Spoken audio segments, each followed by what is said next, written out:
De día estamos iniciando Gálatas. Y Gálatas es una epístola única en su clase. Antes de comenzar, me gustaría preguntarles, ¿alguno de ustedes ha estado en los momentos previos a que se desate una tormenta, un tropical o un huracán, quizá? ¿Algunos han tenido la experiencia de prepararse para un huracán? ¿Sí? ¿Y qué tal fue la experiencia? Ya, horrible.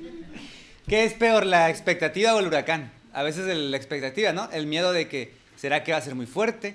¿Cómo vendrá? ¿Será que sí? ¿Preparo acá? ¿Preparo allá? Yo, la verdad, no he estado tal cual en una tormenta de esa naturaleza. Aquí Tijuana no tiene ese tipo de fenómenos. Pero yo me acuerdo mucho de cuando era niño.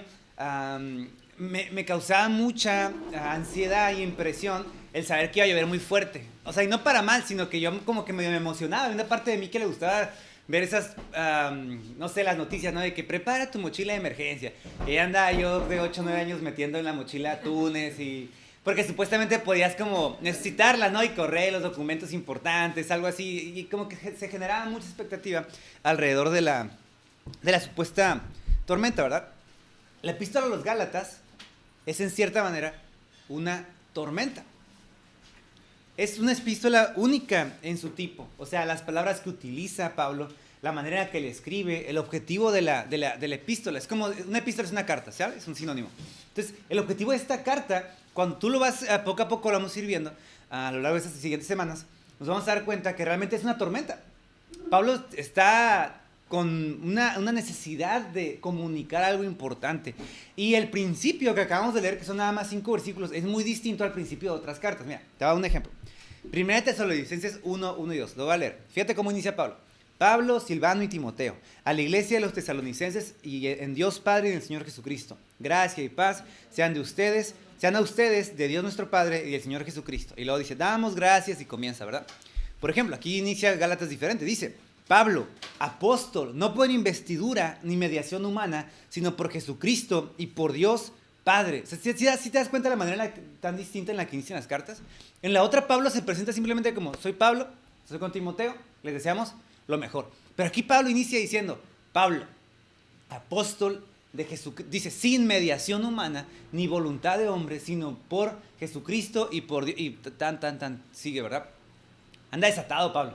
Llega como cuando dices, va, este llegó bien picudo. Ni va llegando y ya va soltando la carne al asador. Y Gálatas, más cada vez que avanzas, te das cuenta de este tipo de comentarios de parte de Pablo. Mira, versículo 6 de capítulo 1, lo voy a leer. Fíjate qué dice Pablo. Me asombra que tan pronto estén dejando ustedes a quien los llamó por la gracia de Cristo para pasarse a otro evangelio. O sea, es una acusación seria, ¿no? Pablo dice, me asombra que tan rápido estén cambiando de bando. O más adelante, capítulo 3.1, se los leo, dice, Gálatas torpes. Otras versiones dicen insensatos o tontos. Gálatas tontos, ¿quién los ha hechizado a ustedes ante quienes Jesucristo crucificado ha sido presentado tan claramente? Solo quiero que me respondan esto. ¿Recibieron el Espíritu por las obras que demanda la ley o por la fe en que aceptaron el mensaje? ¿Tan torpes son? O sea, es una carta nuevamente fuerte, ¿no? Yo creo que a ninguno de nosotros nos gustaría que inicie alguien en tu carta te diga, oh, qué tonto eres, ¿no? O sea, es una manera extraña de referirse, es una tormenta porque Pablo tiene que defender el evangelio de Jesús. ¿Cuál es el propósito entonces de esta carta? A lo largo de la historia han habido diversas posturas respecto a quiénes son los destinatarios de esta carta. Pablo puntualmente nos dice que es a los Gálatas. Galacia, en el tiempo que Pablo está escribiendo esta carta, era una provincia romana, es decir, una provincia bajo el control del Imperio Romano, pero tenía cierta independencia, tenían un gobierno independiente, un gobernador independiente, y se ubica en lo que actualmente nosotros conoceríamos como Turquía, el sur de Turquía. Ahí hay iglesias que hemos en algún momento visto en Hechos 14 como Iconio, Listra, Derbe. Son iglesias que están en esa región a la cual Pablo escribe esta carta. Dios abre el corazón de estas personas. En esta región eran paganos, ellos no eran judíos, eran gente gentil, ¿verdad? Como nosotros, no somos judíos. Pero Dios abre su corazón, el evangelio entra con fuerza. Pablo planta las primeras iglesias, pero el evangelio verdadero siempre está compitiendo con falsos evangelios, con supuestos métodos de reconciliación con Dios. Y lo vemos en todas partes. Todos tenemos una cierta manera en la que creemos que podemos relacionarnos con Dios. Incluso no tener una postura es ya en sí mismo una postura. Y en el caso de las iglesias de Galacia, el reto que ellos enfrentaban en contra del evangelio se llamaba judaísmo, ¿sí? Ahora, ¿el judaísmo es malo en sí mismo? No, es como una cultura, ¿verdad? No es malo en sí mismo, o sea, es una cultura propia que incluso Dios les dio muchas de sus ordenanzas y que ellos apropiaron como cultura. Pero el problema es que estos maestros estaban teniendo un énfasis en el judaísmo muy venenoso. ¿Qué hicieron ellos? Falsos maestros llegaron a las iglesias de Galacia y empezaron a predicar lo siguiente. Hey, este evangelio que Pablo les predicó está incompleto. Les predicó la parte A, pero le falta la parte B. ¿Y la parte B qué es? Seguir las leyes del Antiguo Testamento. Y ellos veían el ejemplo de líderes judíos, ¿verdad? Como por ejemplo Pedro, Juan, Jacobo, que ellos seguían viviendo como judíos culturalmente, seguían practicando ciertas leyes del judaísmo, pero al mismo tiempo eran cristianos. Y ellos erróneamente concluyeron, todos para ser salvos debemos creer en Jesús, pero también ¿qué cosa? Guardar las leyes del judaísmo. En otras palabras, circuncidarnos, comer cierto tipo de alimentos, guardar este tipo de fiestas, entre otras muchas prácticas que el Antiguo Testamento ordenaba que Israel cumpliera. Así que ellos estaban enseñando eso. Y era una enseñanza falsa. ¿Por qué? Porque Pablo claramente, y en Hechos 15, se había llegado a un concilio o un consenso en que a los gentiles no se les iba a requerir guardar la ley. Pero esos maestros estaban haciendo justo eso. Y uno podría aquí pensar, ¿verdad? ¿Será que Pablo era un exagerado? ¿No? A ver, Pablo, ya les predicaste, llega una doctrina diferente, ¿qué te preocupa a ti, no? O sea, es como si un maestro de escuela estuviera celoso de otro maestro de la escuela que está dando matemáticas 2, ¿verdad? O sea, yo di matemáticas 1 y no, quédense con eso nada más, no puedes meter matemáticas 2. O sea, ¿será que Pablo realmente es orgulloso en ese sentido y él está como simplemente, pues aquí siendo celoso en la carta? ¿Importa realmente la doctrina? La doctrina importa mucho, ¿por qué? Porque una doctrina en esencia es una creencia y las creencias formulan nuestro comportamiento. Lo que creemos es realmente lo que hacemos. Y si tú no crees algo, pues simplemente no lo llevas a cabo, ¿verdad? Ninguno de ustedes cree que vuela y por eso nadie se anda aventando de los quintos pisos de los departamentos, ¿verdad? O sea, porque entendemos perfectamente que pues yo creo que no vuelo y no llevo esa acción a cabo. Y aquí la diferencia es importante reconocerla porque a veces lo que en apariencia parece de menor importancia tiende a ser lo más peligroso porque nos hace bajar la guardia. Aquí te doy un ejemplo. La diferencia es sutil, pero es importante. El dinero es importante, ¿cierto? Pero es diferente creer, el dinero me hace importante. Hay unas cuantas palabras de diferencia, pero es brutal. El dinero es muy útil para vivir día a día, pero en creer que el dinero me hace alguien importante es un error. Y la diferencia en ese sentido es muy pequeña. Lo que esos maestros predicaban era muy sutil. O sea, ellos no llegaban diciendo, hey, mírenme, soy un falso maestro, ¿no? Traigo un falso evangelio, falsa doctrina, crean la falsedad que estoy diciendo. Ningún maestro llegaba así. ¿Cómo llegaban ellos diciendo? Oye, el evangelio que tú crees está bien, pero le falta algo. Es pequeñito. No es casi nada, ¿no? No es casi nada. Mira, Jesús era judío. Entonces yo creo que si Jesús era judío, estoy hablando con los maestros, ¿verdad? Tú te puedes circuncidar también. Es más, Pedro, Juan, Jacobo, los apóstoles, ellos guardan las leyes del judaísmo. ¿No crees que tú deberías hacerlo? O es más, deberías hacerlo, porque eso mostraría tu compromiso con Dios. Y si tú obedeces la ley de Dios que Él instituyó en su palabra, y si tú guardas esos mandamientos, Él se va a agradar de ti, vas a ser recibido en el reino de los cielos. Ese era el mensaje. Suena como que no tan peligroso, pero era un mensaje falso. ¿Por qué? Porque estas personas, ¿qué estaban haciendo? Ellos estaban poniendo a Jesús y a sus enseñanzas al mismo nivel. Y el problema de poner a Jesús al nivel de cualquier enseñanza es que tarde o temprano empiezan a competir. Si guardar la ley es igual de efectivo para salvarme que creer en Jesús, pues de que Jesús sirve, ¿no? Mejor lo desecho y solamente guardo la ley, ¿no? O sea, si Jesús es igual, por ejemplo, a tener los dones del Espíritu, pues simplemente, pues ¿qué importa Jesús? Con que tengamos los dones del Espíritu y el poder que estos representan, Jesús pasa a ser realmente una segunda categoría. Ese era el problema. Ellos no le decían a la gente, dejen de creer en Jesús. Le decían, te falta algo más aparte de Jesús. Y ellos contradecían entonces a Pablo. ¿Por qué? Porque Pablo les predicó un evangelio totalmente distinto a los Gálatas. Así que ellos ¿qué hacían? Le enseñaban a la gente una falsedad, pero aparte tenían que descalificar al maestro, ¿no? Es como cuando estás en una discusión con tu esposa o con tu hijo o esposo, ¿no? Y ves que va teniendo razón su argumento. ¿Y qué decimos? Tú no puedes decirme nada. Es una descalificación. ¿Contra quién? Contra la persona para matar el argumento. Como sabemos que está teniendo razón lo que nos está diciendo, decimos, tú no tienes derecho. O el clásico de los papás, ¿verdad? Porque soy tu papá, ¿verdad? Es un argumento en pro de mi persona. Entonces, estos falsos maestros dijeron, ¿sabes qué? Lo que Pablo predica está equivocado. Pero aparte de eso, Pablo en sí mismo, como su persona, es un falso maestro. Quizá no decían eso, pero decían, Pablo es un apóstol de segunda categoría. O sea, los verdaderos apóstoles son los que caminaron con Jesús, los que estuvieron con él los 3 años de ministerio, día y noche, Pedro, Juan. Ellos guardan el judaísmo. Pablo es un apóstol de segunda categoría. Lo llamaron otros hombres. Lo que sabe del evangelio no se lo enseñó Jesús. Se lo enseñó otros apóstoles, otros discípulos. Y él mismo lo ha confesado. Entonces lavaban el coco de toda la región diciéndoles justamente eso, ¿verdad? Que Pablo era un falso maestro o un maestro de segunda categoría y que por lo tanto su mensaje no podía ser aceptado con toda la seriedad con la que Pablo supuestamente lo predicaba. Así que el propósito de esta carta es rebatir esas ideas en las iglesias de Galacia. Y la introducción con la que Pablo se introduce, pues realmente introduce. Esta no es la tormenta, esa es la tormenta en ciernes, la tormenta que está a punto de entrar, ves que se está formando. Es el saludo de Pablo. ¿Cómo inicia Pablo?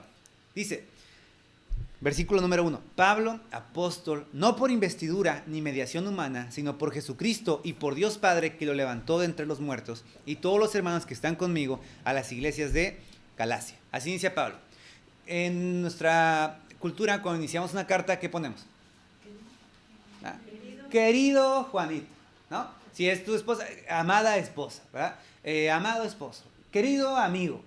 Cuando es una carta formal, no ponemos querido, porque pues ya quizá medio extraño decirle querido a alguien que ni conocemos, ¿verdad? Pero pones, estimado señor Álvarez, ¿verdad? Es una manera de introducir. En el tiempo que Pablo está escribiendo esas cartas, la manera en la que introducía era poniendo su nombre al principio. Ahora, nosotros simplemente, si alguien nos da una carta, ¿dónde ponemos el nombre? Al final.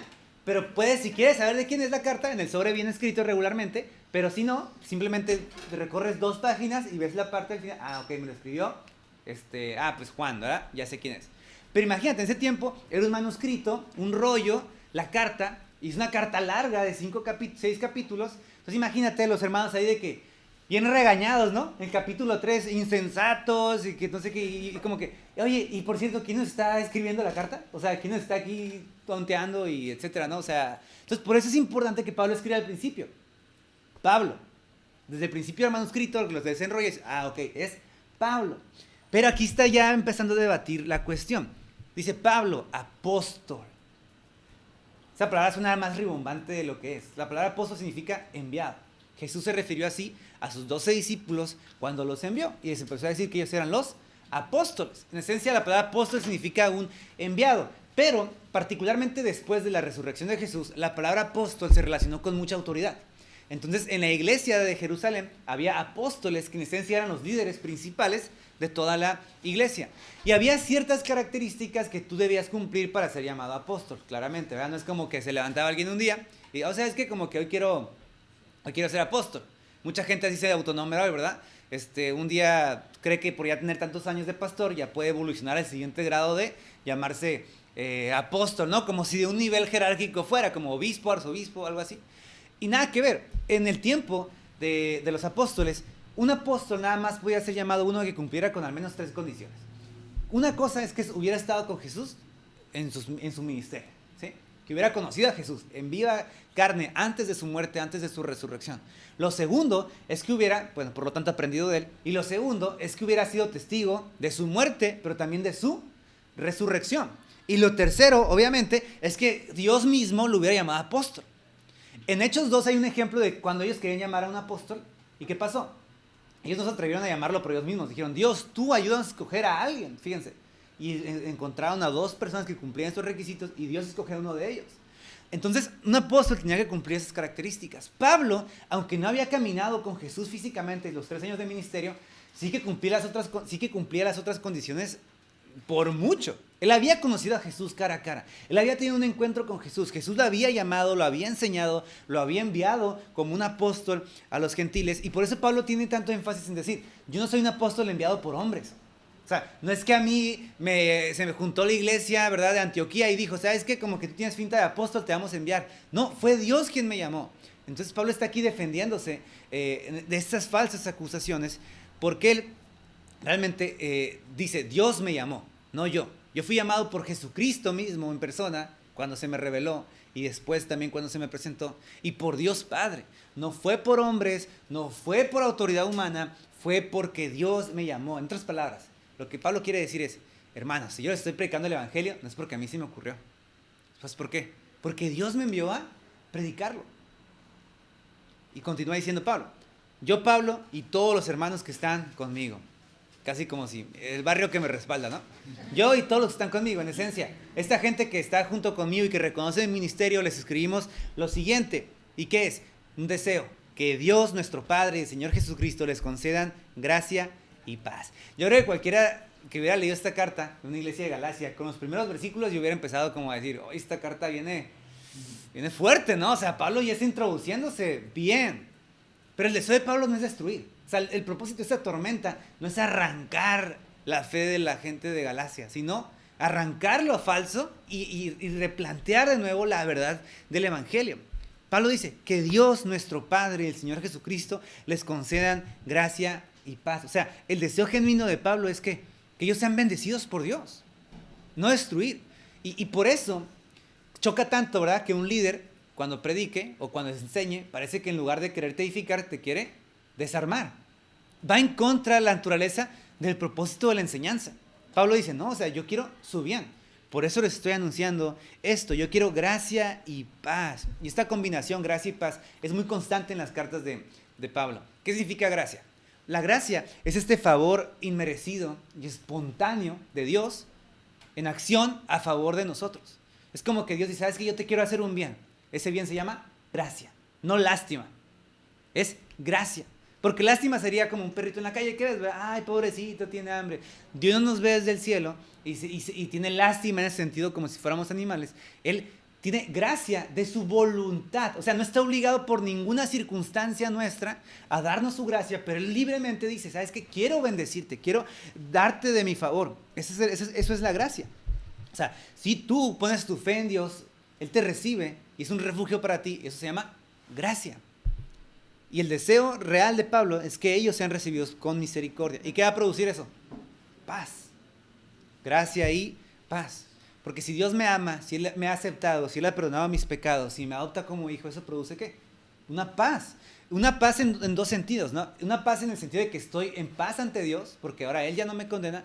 Pero en otro, es una paz de que soy perdonado, estoy libre. No tengo ese cargo de conciencia que me está acusando porque sé que estoy en paz con Dios.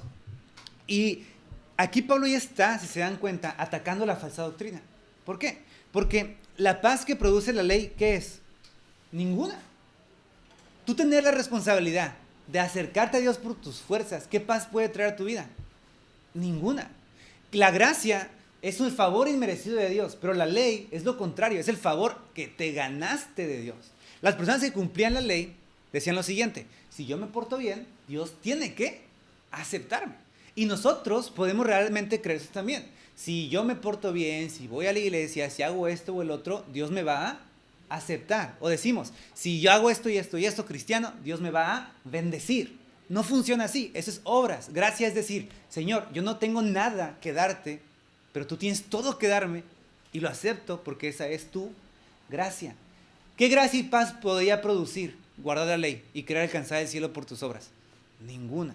Entonces Pablo aquí les está diciendo, mi deseo es realmente que ustedes tengan gracia y paz genuinas.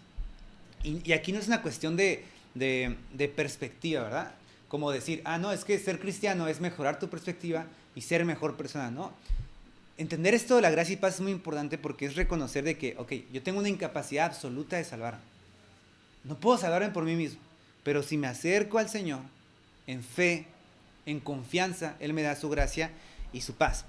Y aquí Pablo en el versículo 4 hace una presentación del Evangelio sea, va iniciando la carta y Pablo quiere presentar el Evangelio. Dice, Jesucristo dio su vida por nuestros pecados para rescatarnos de este mundo malvado, según la voluntad de Dios, de nuestro Dios y Padre, a quien sea la gloria por los siglos de los siglos. Amén. Ese es el Evangelio. Cualquier sistema de salvación, si lo comparamos con la verdad bíblica, es contrario al Evangelio. ¿Por qué? ¿Qué es el Evangelio? Esa es la pregunta más importante a resolver. De la respuesta depende nuestra salvación. Porque imagínense esto, a ver, Dios es santo y está en el cielo, y nosotros somos pecadores y estamos aquí, ¿verdad? Hay una separación enorme entre él y nosotros. ¿Cómo nosotros podemos reconciliarnos con Dios? ¿Cuáles serían algunas de las alternativas?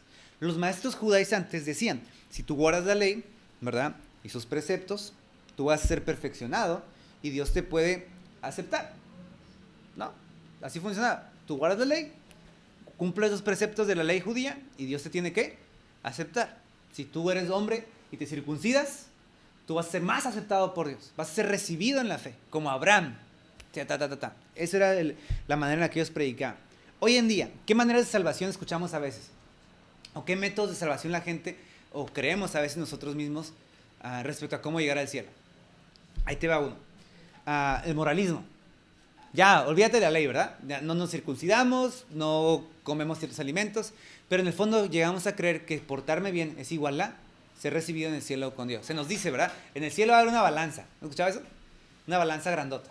En una balanza, al lado de la balanza, Dios va a poner todas tus obras buenas. Y en el otro, todas tus obras malas. Y lo que pese más es lo que va a determinar tu futuro, ¿no? Si hay más buenas obras que malas, pues vas a ser recibido en el cielo. Eso es moralismo. Es imposible. Nosotros no podemos cumplir la justicia de Dios. Y cristianamente, ¿cómo se ve esto? Pues decimos, ¿no? Ok, Jesús me salvó, pero ahora yo debo ser santo. Jesús puso la mitad del puente y yo tengo que completar con mi esfuerzo la otra mitad. Entonces, yo voy con la ayuda del Espíritu de Dios, voy a conquistar el pecado, voy a ser santificado, voy a leer, voy a ir a la iglesia, voy a ofrendar, y de esa manera Dios va a recibirme en su reino. ¿Qué tal suena eso? Parece que suena bien, pero el objetivo ¿cuál es? Ser recibido por Dios. Entonces estoy equivocado. No leo mi Biblia, no voy a la iglesia, no hago todo eso para ser aceptado por Dios. Ahí les va otra más útil. ¿Por qué vamos a ser salvos? Mucha gente pone su confianza en lo siguiente: porque hice una oración de fe, o porque acepté a Jesús en mi corazón. ¿Dónde está puesta la confianza? ¿En Jesús o en la oración? Porque si yo creo que voy a ser aceptado en el reino de los cielos porque yo hice una oración, estoy equivocado. Soy aceptado no porque hice una oración, sino porque Jesús murió por mí y yo creí en Él. Pero ¿se dan cuenta del énfasis que es distinto? No puedo poner mi confianza en mi oración de fe. ¿Y qué tal y te equivocaste y oraste mal? ¿O qué tal y no dijiste al final en el nombre del Padre, del Hijo y del Espíritu Santo? O sea, imagínate, ¿no? Mucha gente está de que la voy a hacer otra vez y otra vez y otra vez, y la haces como 30 veces a lo largo de tu vida, porque nos dicen, después de que dices esa oración, ¿qué te dicen? Hoy tu nombre está inscrito en el reino de los cielos, en el libro del reino de los cielos. No es cierto. Si tú crees en el Evangelio, tú crees realmente en Jesús, eso te hace salvo. ¿Una oración de fe ayuda? Por supuesto, no está mal hacerlo, pero no es la base de nuestra salvación. O hay otra más popular, la justificación por muerte. ¿Sí? Ahí te va. En un funeral vas y ¿qué dice la gente de la persona que se murió? Ya está en el cielo. ¿Qué fue lo único que tuvo que hacer esa persona para llegar al cielo? Morirse. O sea, no importó si fue esto, el otro. O sea, para muchos de nosotros como cultura, ya morirte es como, te vas al cielo, ¿no? Es automático. Hasta le decimos a la gente, o hemos escuchado en los funerales, ¿verdad? No, tu familiar ya está descansando, está en el cielo. ¿Dónde está la certeza de eso? Pues que se murió, ¿no? O sea, es lógico. Es que pues si eres católico, judío, algo así, te mueres, pues, o cristiano, te mueres, pues automático es de que al cielo, ¿no? Es como si en el cielo está Jesús y ¿por qué deberían dejarte pasar a mi presencia o a mi reino, no? Y tú, pues porque me morí, ¿no? O sea, no es obvio, o sea, tienes que dejarme, ¿no? No es como que ¿a dónde más voy a ir? Justificación por muerte. Pero otra vez, de todos estos y otros muchos sistemas, ¿cuál es el problema? ¿Quién está ganando la salvación? Yo mismo. Sea que me muera, o que haga, o que el otro, ¿de quién finalmente depende la salvación? De mí. sea, es yo quien tengo que hacer algo para ser salvo. Es contrario al evangelio, porque la confianza que Pablo predica aquí en el evangelio es muy distinta. Él dice, lo que tienes que hacer es quitar tus ojos de ti mismo, del espejo de tu egoísmo, y ponerlos ¿en quién? En el hombre que está crucificado en la cruz, que murió y que resucitó. Eso es el evangelio, es ver a Jesús, es recibir el mensaje. Yo no me levanto en la mañana buscando el periódico con las hojas en blanco para escribir la noticia, ¿no? O sea, imagínate un periódico así, que nada más pudieran la noticia. Hombre asesinado en tal, y tú, bueno, a ver, ¿cómo vas a asesinar a este cuate? No, pues estaba aquí una pelea y no sé qué, y su mujer y lo que no sé qué. O sea, no, las noticias ya están impresas. ¿Tú qué haces? Llegas, lo lees y dices tú, wow, es la noticia. El evangelio es exactamente igual. Es la noticia que ya está predicada. ¿Y cuál es la noticia? Pablo dice, Jesucristo dio su vida por nuestros pecados. ¿Quién dio la vida por nuestros pecados? Él. No yo al morirme, no yo al hacer obras, es Él. O sea, Jesús muere, da su vida para librarnos de las consecuencias del pecado, de la impureza del pecado. Más adelante Pablo dice, versículo 4, rescatarnos de este mundo malvado. O sea, Jesús da su vida, ¿con qué propósito? Rescatarnos. Imagínate que que este mundo malvado es un mar, ¿ok? Y que el pecado es el agua, ¿sale? O sea, es un mar. Ahora imagina que tú estás arriba de un botecito, de un bote muy bonito, y hay una persona ahogándose. Hay dos alternativas para ayudar a esa persona. Bueno, tres, ¿verdad? Una es no hacer nada. Ok, esa es una. Dos sería, ¿cómo lo salvamos? Te amarras, ¿no? A lo mejor una cuerda al barco, te pones el chaleco salvavidas y te avientas, ¿no? Y lo abrazas y los dos así con la cuerda llegan juntos al barco. Esa es una opción, ¿cierto? Y la otra opción, que también podría ser una, es decir, ¡hey, nada! 1, 2, patalea, 3, y le empieza a dar una clase de natación al momento, ¿no? No, de perrito, flota, la panza saca, respira tranquilo, se está ahogando, pero tú estás diciéndole una clase, o peor, ¿no? Un manual de natación, ahí te va, ¿no? ¿Puedes hacer eso? También, ¿verdad? Y ahora, ¿cómo entendemos todo el evangelio? Fíjate, ¿qué hace Jesús por mí? Si yo estoy en ese mar profundo, ¿qué es lo que hace Jesús por mí? ¿Será que Jesús se para desde el barco y me dice, hey, lo que ocupas es hacer 3, 4, 5, ¿no? Ir a la iglesia, guardar la ley, ¿no? Y tú, sí, cierto, gracias, ¿no? Soy salvo, porque me diste la clave. Eso es ver a Jesús como un maestro, como un ejemplo. Nos dijo cómo hacerle. Dios 3, 4. O ver a Jesús como el que se expone, pero no tanto, ¿verdad? Él se avienta, amarrado, con el chaleco, y te da el tuyo y te dice, ahí está, ¿ya? ¿Te lo pusiste? Échale aquí, ¿no? Aquí yo te cuido. Es tu esfuerzo que te va a llevar al barco, yo aquí te cuido. ¿Qué hizo Jesús? Ninguna de las dos cosas. ¿Qué hace Jesús realmente? Y para entender este ejemplo, o sea, Jesús, hay un bote que es la eternidad, y Él la deja a un lado. Deja el bote de respaldo a un lado. O sea, se despoja de sí mismo, ofusca su gloria, ¿verdad? Encarna nuestra necesidad y se mete al mar sin seguro de por medio, ¿ok? No hay que aquí como un voy y vengo, ¿no? O sea, se encarna en nuestra realidad, toma parte de nuestro mundo y de nuestro pecado. Y cuando está enfrente a nosotros, nos hace despertar. Dice, hey, reacciona, estoy delante de ti y vine a rescatarte y salvarte. Y uno diría, pues llévame de regreso. No, se quita el chaleco que él trae puesto, lo que por derecho le pertenece, que es su justicia, y nos la pone, y luego te dice, ahí está el camino hacia el barco, he hecho todo por ti, el Padre pronto vendrá por ti. ¿Y él qué hace? Se queda en medio del mar y se hunde y sufre nuestra condenación. Eso es el evangelio. Eso es lo que hace Jesús. El mar exige que alguien pague en lugar de nosotros, y Cristo valientemente toma nuestro lugar, nos rescata a nosotros, y ahí está el evangelio. ¿A quién se le ocurrió esta gran idea? ¿A nosotros? ¿Será que, y nos preguntamos a veces, Señor, ¿por qué me salvaste? ¿No? ¿Qué viste en mí, verdad? ¿Será que tanta belleza había en mi corazón? No, es que tú viste que yo soy humilde, ¿verdad? Yo no soy como esa gente dura que no cree en ti. Tú viste que yo tenía un corazón sensible para creer en tu evangelio. Estamos perdidos, ahogándonos. ¿Has visto una persona que se ahoga? No se ve muy bonita que digamos. Esa es nuestra condición. Y Jesús dice, yo te rescaté. Es el evangelio que Pablo predica. A Jesús, que vino a rescatarnos de este mundo. O a veces podemos decir, no, es que yo acepté a Jesús, ¿no? Está el énfasis en mí. ¿Te diste cuenta? Y aceptaste lo que ya estaba hecho, que fuiste salvado. Y por eso Pablo dice, ¿y eso qué? Según la voluntad de nuestro Dios y Padre. Yo nunca he escuchado a una persona orar de la siguiente manera. Señor, deberías agradecerme porque te acepté, ¿no? Gracias porque yo puse de mi parte para que tú me salvaras. Gracias por eso. Qué gran hijo tienes, el mejor de todos. No oramos así, en lo absoluto. ¿Cómo decimos? Señor, gracias por salvarme, por venir por mí, porque diste tu vida, porque me rescataste. De rodillas, ninguno de nosotros cree estas falacias. El crédito sabemos que le pertenece a una sola persona y es a Dios. Por eso Pablo termina en el versículo 5. A nuestro Dios y Padre es a quien sea la gloria por los siglos de los siglos. Amén. En otras palabras, el Evangelio de principio a fin es la obra de Dios en acción salvándonos a nosotros. Estos maestros judaizantes proliferaron mentiras en medio de la iglesia.